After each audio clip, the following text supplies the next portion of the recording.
اللہ کے نبی صلی اللہ علیہ وآلہ وسلم کی سنت سے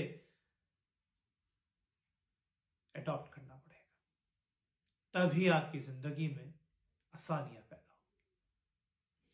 یہاں پہ آپ کو انبیاء اکرام کی زندگیوں میں بھی جانا پڑے گا، اور انبیاء اکرام کا ذکر ہمیں قرآن میں ملتا ہے کہ انہوں نے اپنے مشکل ادوار میں کیسی دعائیں کی۔ انہوں نے بھی اپنی اولاد کے لیے نیک اور صالحہ بننے کی دعائیں کی۔ یہاں پہ میں ایک بات اور کہنا چاہوں گا، وہ جس اللہ نے اپنے نبی صلی اللہ علیہ وآلہ وسلم کو یہاں تک بتا دیا کہ جب واش روم میں داخل ہونا ہے تو کون سا پاؤں رکھنا ہے، باہر نکلنا ہے تو کون سا پاؤں رکھنا ہے، کیا وہ اللہ ہمیں یہ نہیں بتائے گا کہ ہمیں اپنی اولاد کو کیسے ریز کرنا ہے، ان کی کیسے پرورش کرنی ہے؟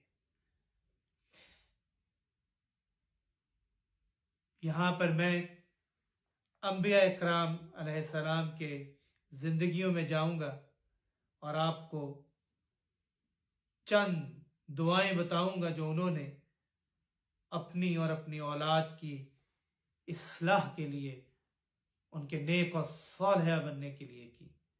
سب سے مشہور دعا حضرت زکریا علیہ السلام کی ہے۔ کیا خوبصورت دعا ہے، ربی حبلی من لدنک ذریۃ طیبۃ انک سمیع الدعاء۔ کتنی خوبصورت دعا۔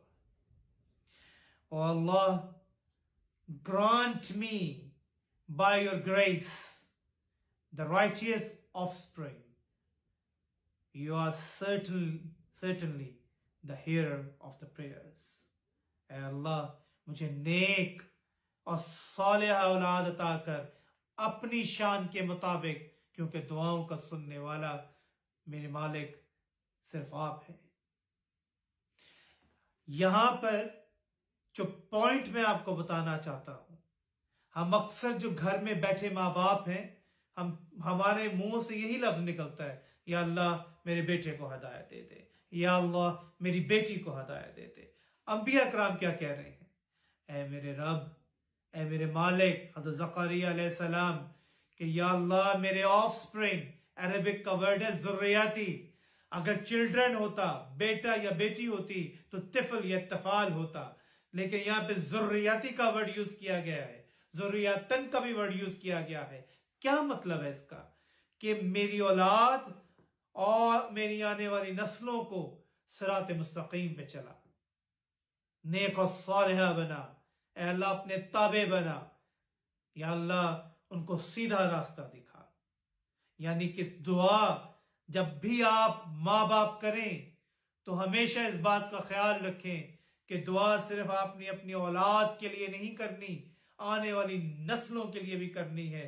کہ کیا معلوم جب حضرت نوح علیہ السلام کا بیٹا ہدایت نہیں پا سکا تو ہو سکتا ہے ہمارے اپنے بچے، اللہ نہ کرے کہ ان کو ہدایت نہ مل سکے، لیکن ان کی اولادوں میں سے اللہ تعالیٰ رہبر پیدا کرتے، نیک لوگ پیدا کرتے۔ تو ہمیشہ دعا نسل تک کی کیا کریں، آنے والی نسلوں کی کیا کریں۔